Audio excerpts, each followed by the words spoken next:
अगर हम depreciation book नहीं करेंगे तो हमारा जो प्रॉफिट है वो ऑटोमेटिक ज़्यादा हो जाएगा। मान के चलिए अगर मुझे मेरा प्रॉफिट 10 लाख दिख रहा है एंड अगर मेरा 2 लाख का डेप्रिसिएशन का प्रोविजंस हो सकता है, बट मैंने उसे नहीं किया, उसकी एंट्रीज नहीं डाली है, तो मुझे प्रॉफिट 10 लाख दिख रहा है। लेकिन अगर मैं वो डाल दूंगी तो मेरा 2 लाख माइनस होकर 8 लाख दिखेगा। तो मुझे जो टैक्स है वो 8 लाख पे भरना पड़ेगा, ना कि 10 लाख पे। लेकिन अगर मैं डेप्रिसिएशन नहीं डालूंगी तो जो टैक्स है वो मेरा पूरा 10 लाख पे जाएगा। इसीलिए डेप्रिसिएशन बहुत ज़्यादा ज़रूरी है। Hello everyone, my name is Chetna सुगंधी।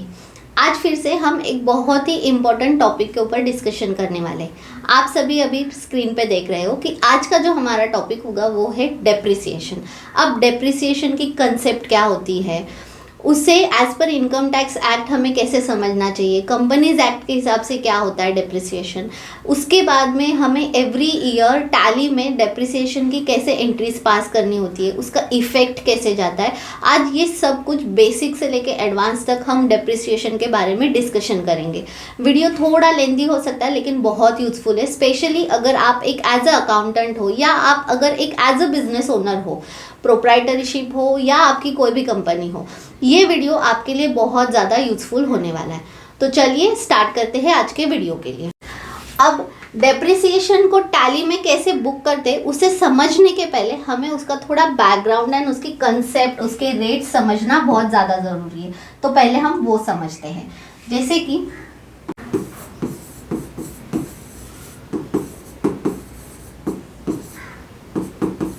डेप्रिसिएशन। अब ये ना एक कंसेप्ट है। अब ये कंसेप्ट क्या है, तो एज पर इनकम टैक्स अगर आप देखोगे हमें एक ऑप्शन मिलता है कि अगर हम कोई भी एसेट्स परचेज करते हैं, इसका एसेट्स को लेके एक अलग रूल है, वो हम आगे डिस्कस करेंगे, बट अभी फिलहाल के लिए आप एग्जांपल समझ लीजिए कि अगर हम कोई एसेट परचेस करते तो उस एसेट की हमें ना एक कॉस्ट होती है, बट उस कॉस्ट के साथ साथ उस एसेट की एक लाइफ होती है, स्पेसिफिक लाइफ होती है कि ये चीज इतने साल चलेगी। फॉर एग्जांपल अगर ये पैनल है, अगर हमने ये परचेस किया है तो आज के लिए ये हमारी एक इन्वेस्टमेंट है बिजनेस के लिए एंड ये एक बड़ा कैपिटल एक्सपेंसेस हो जाता है।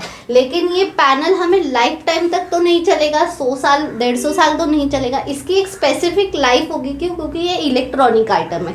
तो मान के चलिए अगर हमने इसे 1.5 लाख का परचेज किया है एंड इसकी जो लाइफ है वो है अगर 10 ईयर्स तक, तो हमें वो एवरी ईयर अगर 1.5 लाख को मैं 10 साल में डिवाइड करूंगी तो पर ईयर मुझे कॉस्ट पड़ी 15,000। तो इनकम टैक्स हमें क्या है कि इस कॉस्ट को अगर मैं एक साथ एक एज अ एक्सपेंस बुक करूंगी तो वो भी सही नहीं होगा मेरे फिनेंशियल्स के लिए। तो इसीलिए इनकम टैक्स में एक प्रोविजन होता है जिसे डेप्रिसिएशन कहा जाता है, जिसमें कि हमारी एसेट की जो कॉस्ट होगी उससे उसकी जो लाइफ है उससे डिवाइड किया जाता है एंड इससे हम एक एज अ एक्सपेंसेस क्लेम करते हैं, डिडक्शन करते हैं इसका।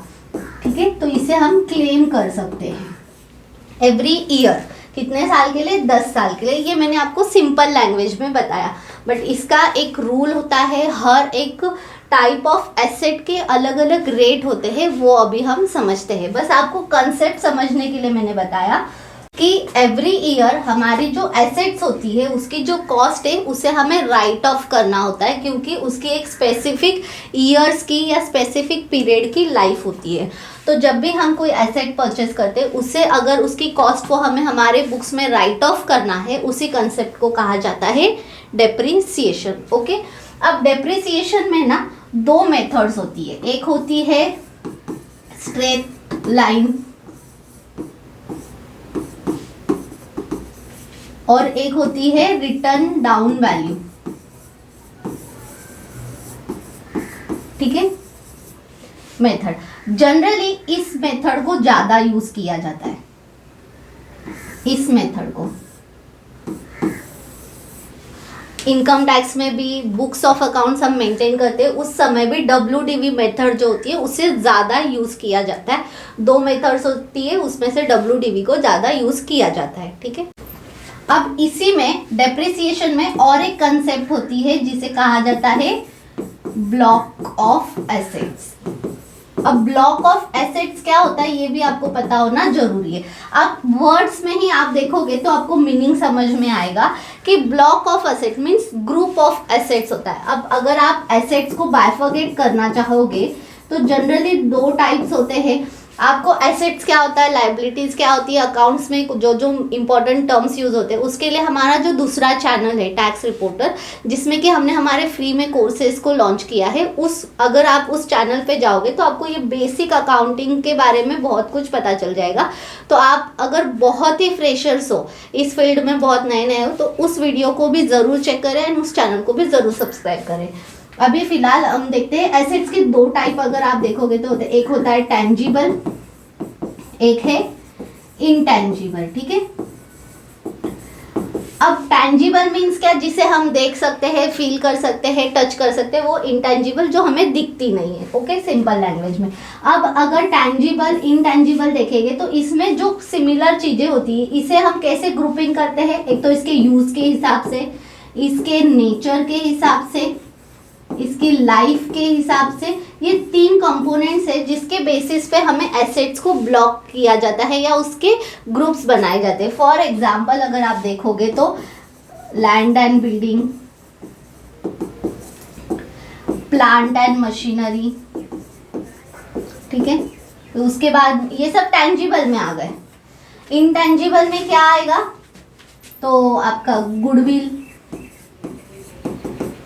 कॉपीराइट, पेटेंट,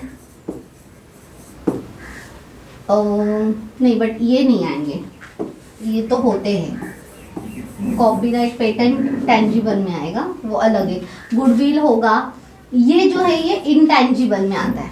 ठीक है, इनटेंजिबल में गुडविल हमारा आ जाता है। तो इस तरह से ब्लॉक ऑफ एसेट्स की कंसेप्ट होती है जिसमें उसके यूज, नेचर, लाइफ के हिसाब से उन्हें बाइफरकेट किया जाता है, टेंजिबल एंड इनटेंजिबल। टेंजिबल में भी अलग अलग बनाए जाते हैं, furniture, then plant and machinery में ही व्हीकल्स भी आ जाते हैं। It's depends on nature of business, उसके हिसाब से उसमें हमें ब्लॉक ऑफ एसेट्स जो है वो बनानी होती है। जैसे कि कंप्यूटर्स एंड ये, अब प्लांट एंड मशीनरी में, मशीनरीज में कंप्यूटर, सॉफ्टवेयर्स, मोबाइल, अलग इलेक्ट्रॉनिक्स आइटम आते हैं, उसी के साथ साथ और भी दूसरे आइटम्स आ जाते हैं। तो उस तरह से ब्लॉक ऑफ एसेट्स को बनाया जाता है। अब जैसे कि मैंने बताया कि डेप्रिसिएशन में हमें जो हमारी एसेट की कॉस्ट होती है उसे एक as a expenses, as a deductions हम हमारे फिनेंशियल्स में उसे बुक कर सकते हैं एंड उसका हमें बेनिफिट होता है इनकम टैक्स में। बट इसके कुछ कंडीशंस होते हैं कि अगर आप डेप्रिसिएशन क्लेम करना चाहते हो तो उसके कुछ कंडीशंस है, तो वो कंडीशन समझना बहुत ज़्यादा इम्पॉर्टेंट है। ठीक है, तो कंडीशंस फर्स्ट है, सबसे इम्पॉर्टेंट है कि जिस भी एसेट का आप डेप्रिसिएशन लोगे वो एसेट्स आपकी ओन्ड होनी चाहिए। मींस आप उसके ओनर होने चाहिए या को ओनर होने चाहिए। ठीक है, सेकंड, वो एसेट्स आपकी यूज्ड होनी चाहिए इन बिजनेस या प्रोफेशन। थर्ड, अगर मान के चलिए कि आप उसको बिजनेस में पूरी तरह से यूज नहीं कर रहे हो, पार्शियली यूज कर रहे हो, ठीक है, इसका बेस्ट एग्जांपल मैं अगर दूं, कार। कई बार जो प्रोप्राइटर होते हैं, मोस्टली जो प्रोप्राइटर होते हैं, मान के चलिए उन्होंने एक कार परचेस कर ली। अब वो कार जो है उनकी पर्सनल भी यूज होती है एंड बिजनेस में भी, मीटिंग्स एंड उसके लिए वो जाते हैं, उसके लिए यूज होती है। तो ऐसे केस में उस कार के यूसेज के ऊपर उसे ना हमें डिवाइड करना पड़ता है कि 50% पर्सनल एंड 50% बिजनेस। तो अगर वो पार्शियली भी यूज हो रही है तो उसका जो डेप्रिसिएशन होगा वो भी पार्शियली, जितना परसेंटेज है, जैसे कि इस केस में अगर 50% है तो 50% ही होगा, 40 हुआ तो 40 होगा, 80 हुआ तो 80 होगा। जिस हिसाब से वो यूज होती है उसका एक अप्रोक्सीमेट हमें लेके वो परसेंटेज डिसाइड करने पड़ते हैं, उसी के हिसाब से हमें वो क्लेम करना पड़ता है। ठीक है,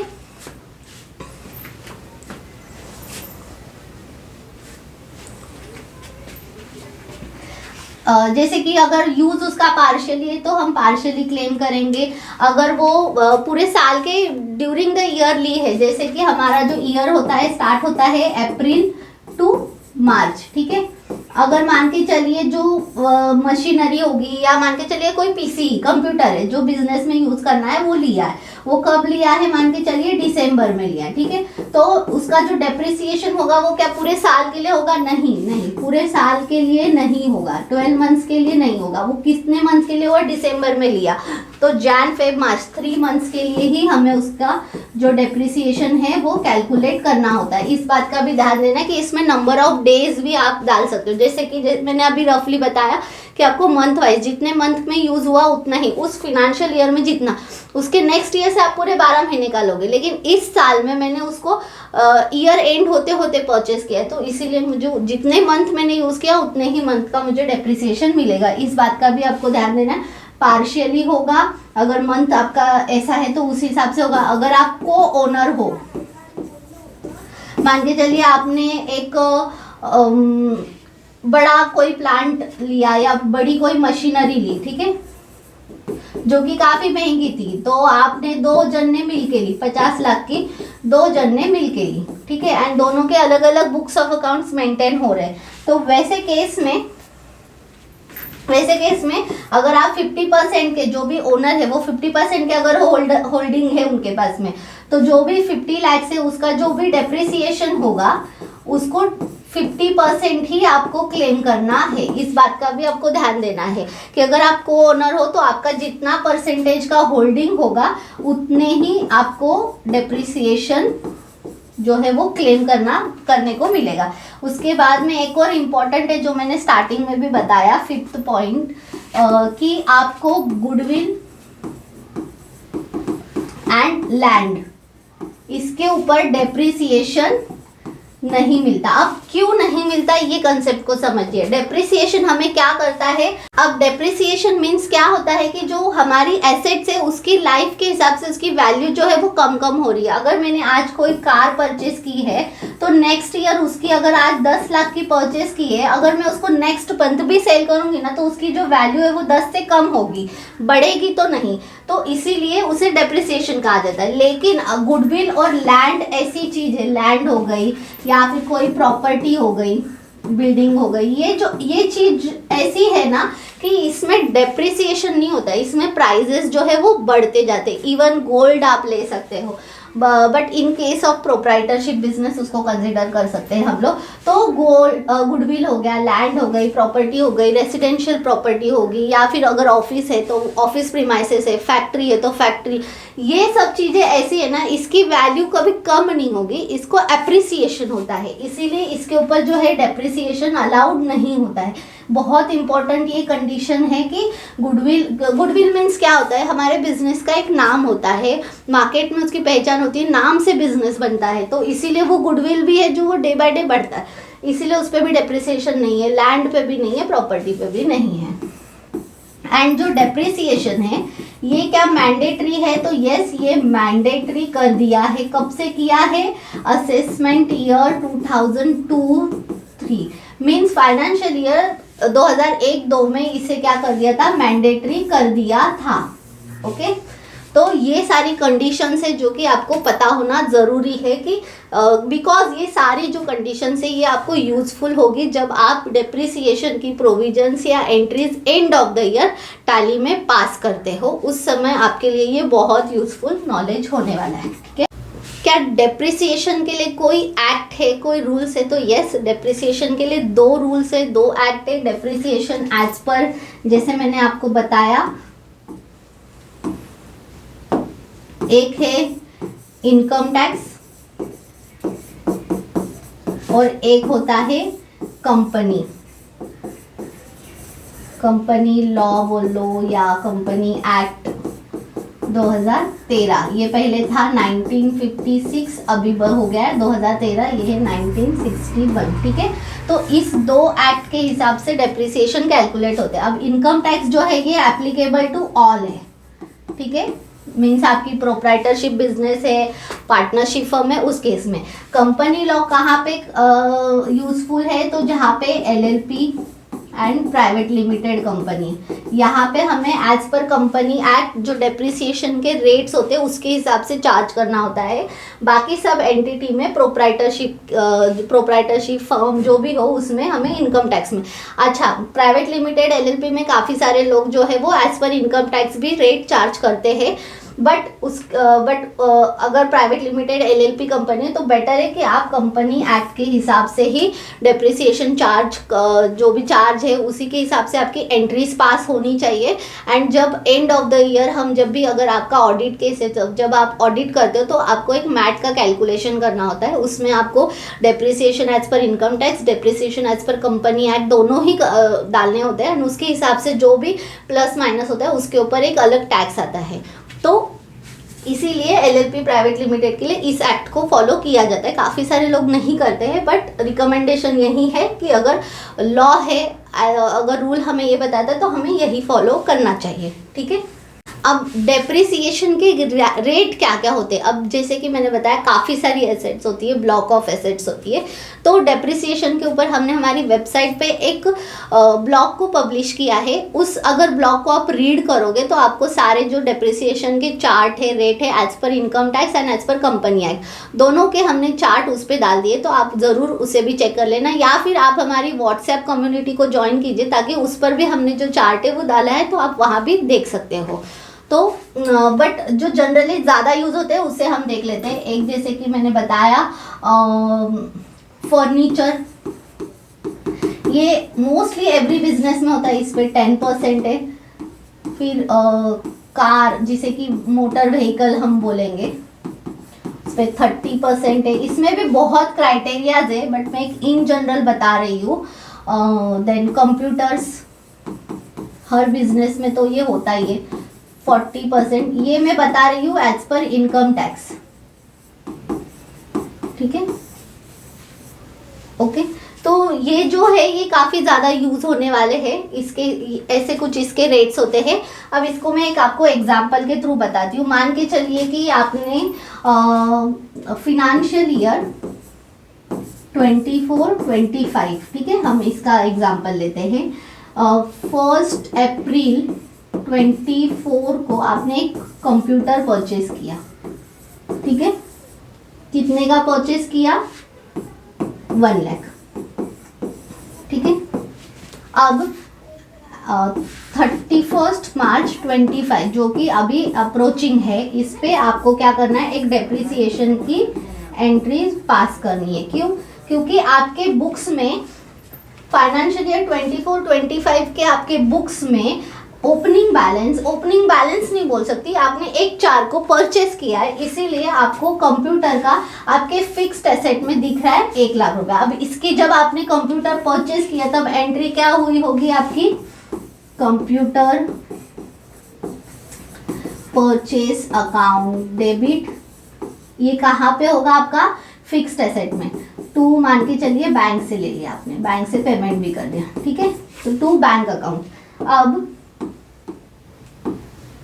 आपका जो कंप्यूटर है ये आपके लिए क्या है? फिक्स्ड एसेट है, ठीक है। अब आपने इसको फिक्स्ड एसेट में बुक किया 1/4/24, मीन्स आप पूरा 12 महीने के लिए इसे यूज कर रहे हो, 12 मंथ्स के लिए, ओके। वैल्यू क्या है? 1 लाख रुपीज। अब आपको 31 मार्च को डेप्रिसिएशन की एंट्री पास करनी है। आप क्या पास करोगे? उसकी एंट्री कितना करोगे डेप्रिसिएशन वो हम देखते हैं, पर डेप्रिसिएशन की एंट्री क्या होगी? अब मैंने बताया डेप्रिसिएशन क्या है, हमें इनकम टैक्स क्या बोलता है कि हमें उसको एक एज अ एक्सपेंस या डिडक्शन करके हम क्लेम कर सकते हैं, ठीक है। और ये मेरे लिए जब परचेज किया, मेरे बैंक से पेमेंट क्या हुआ? चला गया, तो मेरे लिए क्या है? वो एक्सपेंस है, तो इसीलिए डेप्रिसिएशन एक्सपेंस है। अब इसके अकाउंटिंग के 3 गोल्डन रूल्स है, वो सब कुछ मैंने कोर्स में एक्सप्लेन किया है, तो आप जरूर जाके वो कोर्स देख लेना। अब डेप्रिसिएशन की हमारी एंट्री क्या होगी? तो डेप्रिसिएशन अकाउंट डेबिट टू ये जो फिक्स्ड एसेट हमने परचेस किए कंप्यूटर, ठीक है। ओके अब यहाँ मैंने कंप्यूटर को डेबिट किया था, क्यों किया था? क्योंकि मेरे पास में फिक्स्ड एसेट आई, मेरा जो फिक्स्ड एसेट का बैलेंस है वो बढ़ गया। तो जब एसेट इंक्रीज होती है तो हमें उसे डेबिट करना होता है, इसलिए मैंने डेबिट किया। लेकिन अभी मैं उस एसेट को 1 साल यूज कर चुकी हूँ और 1 साल बाद में उस एसेट का XYZ अमाउंट उसमें से कम करूंगी, क्योंकि मेरे लिए तो वो कॉस्ट है, इसीलिए उसे कम करने के लिए मुझे उसे क्या करना पड़ा? क्रेडिट करना पड़ा। ठीक है, तो इसीलिए मैंने कंप्यूटर को क्या किया? क्रेडिट किया। ठीक है, और डेप्रिसिएशन मेरे लिए क्या है? एक एक्सपेंस है। ठीक है, एक मेरी कॉस्ट है, तो वो कॉस्ट हमेशा क्या होती है? डेबिट होती है। क्यों होती है? एक्सपेंस। जब भी हमारा एक्सपेंस बढ़ता है या एक्सपेंस होता है हमें उसे डेबिट करना पड़ता है एंड इनकम हमारी क्रेडिट होती है। तो ये भी गोल्डन रूल्स है, तो इसीलिए डेप्रिसिएशन को हमने क्या किया? डेबिट किया। अब डेप्रिसिएशन का इफेक्ट पीएनएल में किस हेड में जाएगा? तो ये पीएनएल में शो होता है अंडर इनडायरेक्ट एक्सपेंसेस। एंड अगर आप लेजर्स का ग्रुपिंग करते हो तो आप उसे एडमिन में डाल सकते हो, एडमिनिस्ट्रेशन एक्सपेंसेस में डाल सकते हो। पीएनएल में जाएगा डेप्रिसिएशन एंड कंप्यूटर जो फिक्स्ड एसेट है उसमें से कम होगी। अब इस पे कितना परसेंटेज कैलकुलेट करना है हमें? अभी कंप्यूटर्स पे कितना परसेंटेज है? 40% है। ठीक है, हमने कितने का परचेज किया? 1/4 को 1 लाख का। ठीक है, अब इसे 31 मार्च 25 को मैं क्या करूंगी? Depreciation at the rate 40%, means 1 lakh का 40% कितना हुआ? इधर हम लेस करेंगे डेप्रिसिएशन, कितना? 40,000। तो अब मेरे बुक्स में 31 मार्च को कितना बैलेंस दिखा कंप्यूटर्स का? 1 लाख माइनस 40,000, 60,000। ठीक है, तो इस तरह से इसे कैलकुलेट किया जाता है और इसे कहते हैं WDV मेथड। ओके, तो इस तरह से हम करेंगे। तो जब भी हम यहाँ बुक करेंगे, यहाँ हमारा बुक हुआ 1 लाख का, अब डेप्रिसिएशन के एंट्री में हमारी अमाउंट क्या आएगी? 40,000। तो ऑटोमेटिक जब मैं हमारा कंप्यूटर का लेजर देखूंगी तब मुझे पता चलेगा 1 लाख का परचेज किया 1 तारीख को, 31 को डेप्रिसिएशन की एंट्री 40,000 की डाल दी, अब मेरे पास बचा 60,000। अब 60,000 मेरा नेक्स्ट ईयर का ओपनिंग होगा। फिर जब हम 31 मार्च 26 को डेप्रिसिएशन की एंट्री करेंगे तब हमें डेप्रिसिएशन 40 नहीं करना है, तब हमें 60,000 पे, तब हमारा नेक्स्ट ईयर जब 31, तो नेक्स्ट ईयर जो भी होगा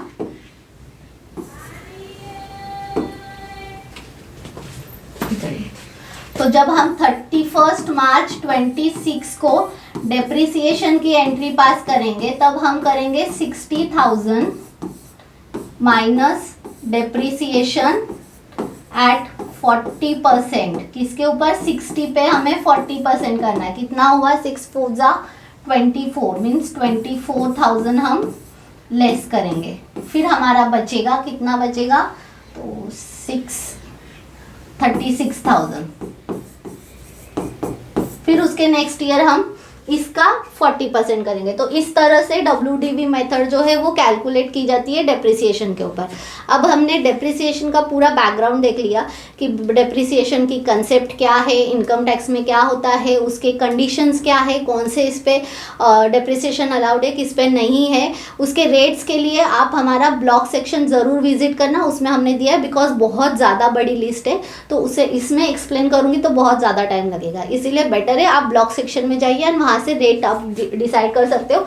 मोस्टली यूज होने वाले जो है मैंने इसमें कवर कर दिए, जैसे कंप्यूटर्स में 40% है वैसे ही मोबाइल्स हो जाता है तो उसको आप एट 15% भी कर सकते हो प्लांट एंड मशीनरी में, या फिर आप उसको यूज ऑफ लाइफ के हिसाब से आप 40% में भी कर सकते हो। तो इस तरह से आपको जो है रेट डिस्क्राइब होते हैं और उसकी एंट्रीज होती है। अब हम ना प्रैक्टिकली देखेंगे टैली में इसकी एंट्री कैसे होती है, तो चलिए देखते हैं। तो अभी हमने टैली डेटा ओपन कर लिया है। एक्चुअली कोर्सेज के लिए हमें डेटाज लगते रहते तो हमने सिखाते सिखाते हमारी इसमें काफ़ी ज़्यादा एंट्रीज हो चुकी हैं। बट मेक श्योर करें, हम तो फ़िलहाल डमी टैली डेटा ही यूज़ कर रहे हैं, बट जो भी व्यूवर्स है उनसे एक और रिक्वेस्ट होगी कि प्लीज़ इस डेटा को का कुछ भी गलत मिसयूज़ ना करें, बिकॉज हमारे साथ में एक आध ऐसा इंसिडेंट हो चुका है, तो इसीलिए मैं बता रही हूँ कि ये जो भी होता है ये डमी डेटा होता है, लेकिन फिर भी व्यूवर्स के लिए रिक्वेस्ट है कि इसका प्लीज़ कोई मिसयूज़ ना करें। मैं एक एजुकेशन के हिसाब से ही इस डेटा को यूज़ कर रही हूँ, इसीलिए। तो चलिए, तो हमने टैली डेटा तो ओपन कर लिया है, अब हम इसके बैलेंस शीट में जाते हैं। आप डायरेक्टली भी कर सकते हो, बट मेरी एक आदत है कि मैं जब भी टैली या अकाउंटिंग में कोई भी काम करती हूँ तो मुझे हैबिट है कि मैं बैलेंस शीट को ही पहले देखती हूँ और फिर ही मेरा काम जो है वो स्टार्ट करती हूँ। यस, सो अभी जैसे कि ऑलमोस्ट ईयर तो ख़त्म हो चुका है, ठीक है, 1-2 महीने बचे।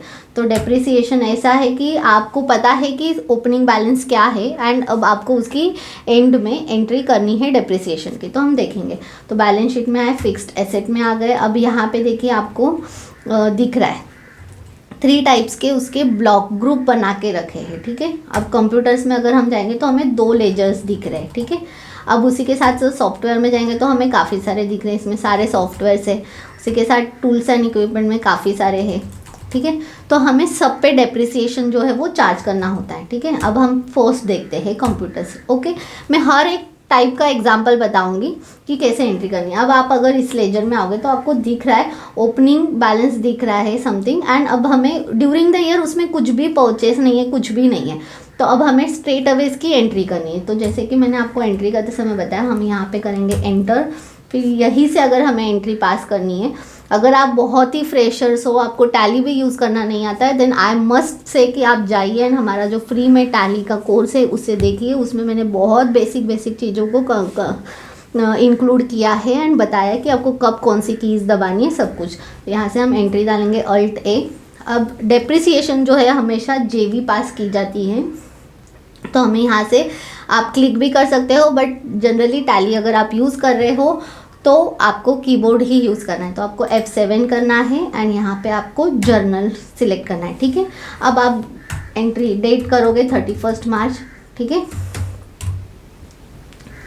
अब आपको एंट्री इसकी पास करनी है। तो मैंने बताया था कि डेप्रिसिएशन क्या होगा, डेबिट होगा। क्यों? क्योंकि वो हमारे लिए एक्सपेंस है एंड एक्सपेंस हमेशा डेबिट होते हैं। तो यहाँ हम देखेंगे लेजर तो है नहीं, ठीक है। तो अब हम बनाएंगे लेजर, ऑल्ट सी, ठीक है।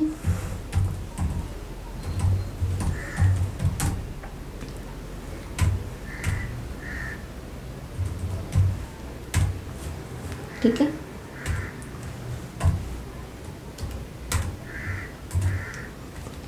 अब हमें कितने पे करना है, आपको अमाउंट देखना है 37,208। इस पे हमें कितना 40% होगा।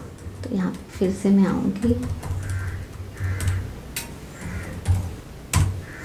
इधर से ही अगर मुझे कैलकुलेट करना है तो अल्ट सी 7208 इंटू 40% पूरे साल के लिए, ठीक है। तो 100%। क्रेडिट क्या होगा, कंप्यूटर परचेज जो लेजर है वही 40% as per income tax act, ठीक है। ऐसा आपने एंट्री डाल दी, ओके। ये हो गई आपकी डेप्रिसिएशन की एंट्री। अब अगर हमें नेक्स्ट लेजर में जाना है लैपटॉप लिनोवो। अब आप देखिए इसमें ड्यूरिंग द ईयर परचेस है अक्टूबर नवंबर में, ठीक है। ये परचेस आपको दिख रहा है एंड ओपनिंग भी है कुछ 28,291 का एंड फिर हमें परचेस किया है। तो हमें इसमें डेप्रिसिएशन का आपको 2 मेथड है। आप पहले ओपनिंग पे पूरा मार लीजिए 40%, देन जो अक्टूबर में परचेस किया है 10,000 उसका आप करिए अलग से एंड 40 का अलग से करिए, ये एक ऑप्शन है। या फिर आप सबका कैलकुलेट कर लीजिए एंड एंट्री एक करिए, बट मैं रिकमेंड करूँगी अलग अलग करिए, ताकि फ्यूचर में जब भी चेक भी करना हो कि सही से डेप्रिसिएशन किया था कि नहीं किया था, वो अलग अलग एंट्री होगी तो ज़्यादा बेटर होगा, ठीक है। तो हम पहले करेंगे 28,291.67 पे कैलकुलेट, ठीक है। एंट्री क्या होगी, सेम। अच्छा, आपको इसमें अलग अलग के लिए अलग अलग करने की ज़रूरत नहीं है। रेट के हिसाब से डेप्रिसिएशन के लेजर क्रिएट करने की ज़रूरत नहीं है, आप एक ही लेजर कर सकते हो। बस आपको नरेशन एंड कैलकुलेशन करते समय अच्छे से करना है, ठीक है।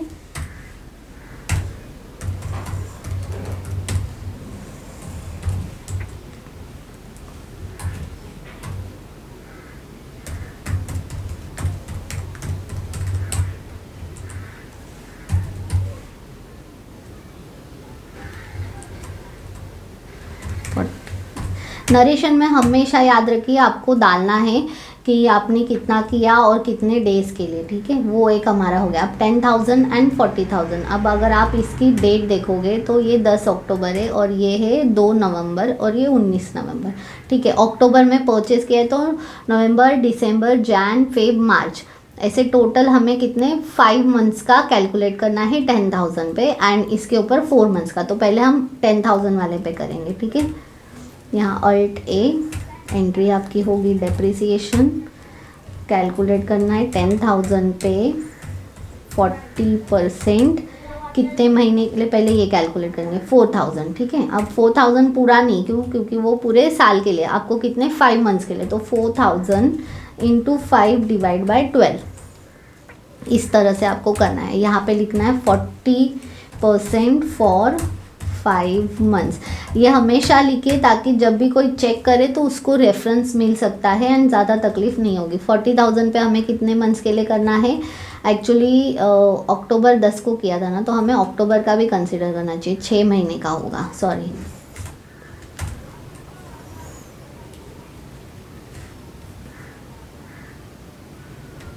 यहाँ पे हमें 6 मंथ्स करना होगा, तो जहाँ मैंने ये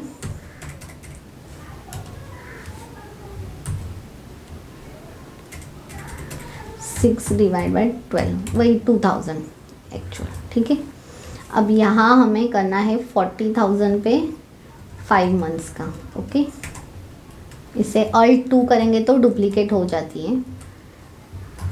40,000 इंटू 40%, बट इसे हमें करना है 16,000 इंटू 5 डिवाइड बाई 12, ठीक है। इस तरह से आपको करना है। 40% फॉर 5 मंथ्स, अरे राइट था, ठीक है। एंड ये वाला जो है हमारा है 6 मंथ।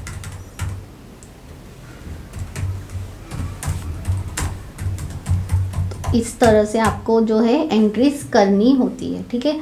तो कंप्यूटर, लैपटॉप देख लिया, वैसे ही सॉफ्टवेयर में भी आपको करना है, सेम करना है, बस रेट अलग है सॉफ्टवेयर। अभी देखिए यहाँ पे कुछ ओपनिंग नहीं था, लेकिन हमने अक्टूबर में परचेस, सितंबर में किया है, कभी किया है 20 तारीख को ऑलमोस्ट, ठीक है। तो आप इसमें नंबर ऑफ डेज, तो जहाँ हम 5 डिवाइड बाई 12, 6 डिवाइड बाई 12 करें, वहाँ पे आप नंबर ऑफ डेज, अगर आपने मान के चलिए 20 सितंबर, तो 20 सितंबर से लेके 31 मार्च तक आपको कैलकुलेट करना है। तो कैसे करेंगे हम इसकी एंट्री, इसके ऊपर अब 45,000 पे अगर हमें डेप्रिसिएशन करना है एज पर डेज, तो हम देखते हैं एंट्री कभी किया है 28 सितंबर, तो यहाँ अल्ट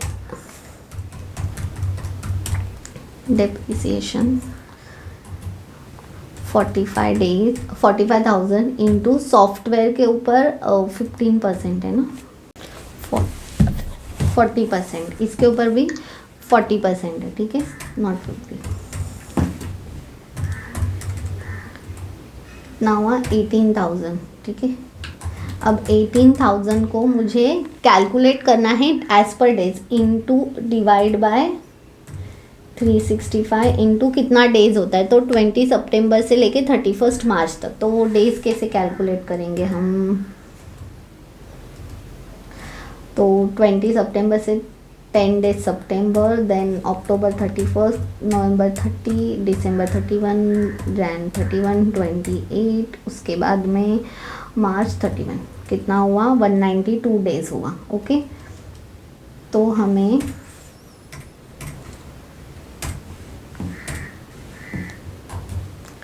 18,000 इंटू 192 डिवाइड बाय 365, आप इस तरह से भी डेज के हिसाब से भी आप कर सकते हो। क्या है हमारा सॉफ्टवेयर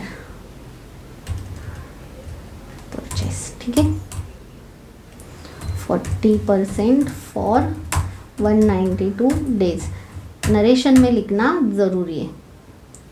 अच्छा, मैंने वो गलत थी, इसमें डाल दी, इसमें डाल दी।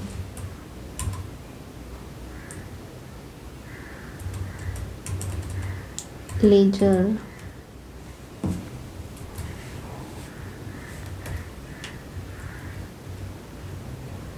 बिजनेस ऑटोमेशन, लेजर नेम,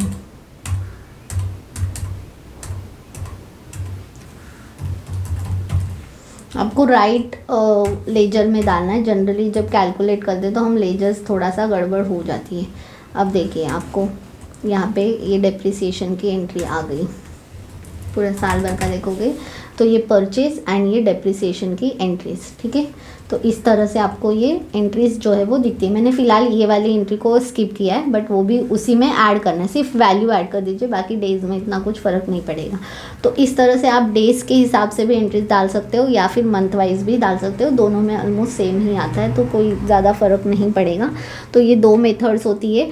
अब सेम एंट्रीज जाती है अगर कंपनीज एक्ट के जो रेट है वो आपको कंसिडर करने, कंपैरेटिवली इनकम टैक्स एक्ट जो कंपनीज एक्ट के रेट होते हैं वो कम होते हैं, तो उसमें आपको बहुत ज़्यादा समय तक डेप्रिसिएशंस के जो मेंटेन करना होता है। मीन्स जहाँ पे इनकम टैक्स में आपका 40% है, वहाँ पे एज पर नहीं ज़्यादा है, कंपनीज एक्ट में 47-48% है, तो वो डिफरेंस हो जाता है। एंड इसी की वजह से जब भी हम ऑडिट फाइल करते हैं तो अब हमें जो भी डिफरेंस अमाउंट है उसके ऊपर एक टैक्स कैलकुलेट होता है जिसे कि मैट कहते हैं, तो उस हिसाब से हमें उसके ऊपर भी अलग से टैक्स पे करना होता है, specially in LLP and private limited company जब भी हम उसका ऑडिट फाइल करते हैं उस समय। तो इस तरह से आपको एंट्रीज पास करनी है, सेम ही बस रेट अलग अलग होते हैं। एंड रेट के लिए जैसे मैंने आपको बताया कि आप हमारा ब्लॉग सेक्शन चेक कीजिए, उसमें आपको सारे रेट्स जो है वो मिल जाएंगे एंड इसी के हिसाब से आपको करना है। अब इसका आपको इफेक्ट देखना है, जैसे फिक्स्ड एसेट में हमने देखा कि हमें यहाँ पे एंट्रीज दिख जाती है, ठीक है, डेप्रिसिएशन की। अब इसकी सिर्फ डेप्रिसिएशन दिख रही है, क्यों? क्योंकि ड्यूरिंग द ईयर कुछ भी नहीं है, बट वही आप ये वाला लेजर देखोगे तो आपको दिखेगी ओपनिंग था 28,000, फिर ऐड हुआ 50,000 का, उसके ऊपर डेप्रिसिएशन 19,000 लग गया, अब बचा क्लोजिंग बैलेंस 58,000 का। तो इस तरह से है। तो ये जो परचेस की एंट्रीज है एंड ये जो 3 है ये डेप्रिसिएशन की एंट्रीज है। तो इस तरह से आपको लेजर्स देखना है। अब डेप्रिसिएशन का इफेक्ट P&L में दिखता है, कहाँ दिखेगा? तो डेप्रिसिएशन हमने इनडायरेक्ट एक्सपेंस में एडमिनिस्ट्रेशन में डाला है, तो यहाँ पे आप देखिए डेप्रिसिएशंस आपको दिख रहे सारे, यहाँ पे आपको सारे डेप्रिसिएशंस दिखते हैं कि किसके कितने हैं, तो वो आपके P&L में भी इफेक्ट हुआ। अब P&L में इफेक्ट आया इनडायरेक्टली, मीन्स आपका P&L क्या होता है कि आपका सेल्स होता है, ठीक है, सेल्स के सामने आपका परचेस है, सारे एक्सपेंसेस है एंड इनडायरेक्ट एक्सपेंस, सारे एक्सपेंसेस है। तो डेप्रिसिएशन हमारा P&L में जाता है क्योंकि हमारी वो कॉस्ट है एंड उससे हमें हमारे प्रॉफिट में से कम करना है, क्योंकि मैंने वो कॉस्ट आज दे दी बट उस कॉस्ट को मुझे एडजस्ट करना है, क्योंकि वो जो एसेट्स है वो मेरी लाइफ टाइम यूज़ नहीं होगी एंड इसीलिए वो मेरे लिए आज के डेट में एक कॉस्ट है, ऑलरेडी हो गई है बट उससे मुझे राइट ऑफ भी तो करना ज़रूरी है एंड इसीलिए हमें वो P&L में इफेक्ट देना होता है एंड उसके वो P&L में इफेक्ट होता है, इसीलिए वो हमारे जो नेट प्रॉफिट है उसमें से वो लेस हो गया, ऐसे ही कहा जाएगा, क्योंकि वो एक एज अ डिडक्शन है, हम एक एज अ क्लेम कर रहे हैं एंड हम डेप्रिसिएशन बुक नहीं करेंगे तो हमारा जो प्रॉफिट है वो ऑटोमेटिक ज़्यादा हो जाएगा। मान के चलिए अगर मुझे मेरा प्रॉफिट 10 लाख दिख रहा है एंड अगर मेरा 2 लाख का डेप्रिसिएशन का प्रोविजंस हो सकता है बट मैंने उसे नहीं किया, उसकी एंट्रीज नहीं डाली है, तो मुझे प्रॉफिट 10 लाख दिख रहा है, लेकिन अगर मैं वो डाल दूंगी तो मेरा 2 लाख माइनस होकर 8 लाख दिखेगा, तो मुझे जो टैक्स है वो 8 लाख पे भरना पड़ेगा, ना कि 10 लाख पे। लेकिन अगर मैं डेप्रिसिएशन नहीं डालूंगी तो जो टैक्स है वो मेरा पूरा 10 लाख पे जाएगा, इसीलिए डेप्रिसिएशन बहुत ज़्यादा ज़रूरी है, इंपॉर्टेंट कंसेप्ट है एंड इसीलिए इनकम टैक्स में उसे मैंडेटरी कर दिया था असेसमेंट 2002-2003 से, मींस फाइनेंशियल ईयर 1-2 से उसे मैंडेटरी कर दिया है, तो आपको डेप्रिसिएशन डालना ही होता है। अगर आपका लॉस है देन ये एक चॉइस होती है कि आपको डिडक्शन चाहिए या नहीं चाहिए, but generally each and every businesses में वो डाले जाते हैं and specially in audit case depreciation को बुक किया ही जाता है। बीइंग अकाउंटेंट ये आपको आना ही चाहिए कि डेप्रिसिएशन को कैसे बुक करते हैं, उसके क्या इफ़ेक्ट्स होते हैं, ये सारी चीज़ें आपको पता होना बहुत ज़्यादा ज़रूरी है। सो आई होप कि आपको समझ में आई होगी कंसेप्ट कि डेप्रिसिएशन क्या है, उसे कैसे यूज़ किया जाता है, उसकी क्या एंट्रीज होती है, क्या उसके रेट्स है, टैली में प्रैक्टिकली उसे कैसे बुक करते हैं, ये सब कुछ आपको समझ में आया होगा। वीडियो अच्छी लगे तो चैनल को ज़रूर सब्सक्राइब करें एंड अपने कॉन्टैक्ट्स में ज़रूर ज़्यादा से ज़्यादा लोगों तक शेयर करें, स्पेशली जो अकाउंट्स एंड टैक्सेशन की फील्ड में अभी अपना काम स्टार्ट कर रहे हैं या जॉब कर रहे हैं एंड अगर कोई बिजनेस ओनर भी है एंड उन्हें अगर टैक्स प्लानिंग में कुछ हेल्प चाहिए तो उनके लिए ये वीडियो भी यूज़फुल हो सकता है, बिकॉज उन्हें शायद नहीं पता होगा कि उनके केस में डेप्रिसिएशन चार्ज हो रहा है कि नहीं हो रहा है। तो अगर वीडियो अच्छी लगे, हेल्पफुल हुई है, आपके लिए यूज़फुल है तो चैनल को ज़रूर सब्सक्राइब करें। टिल देन थैंक यू, नमस्ते।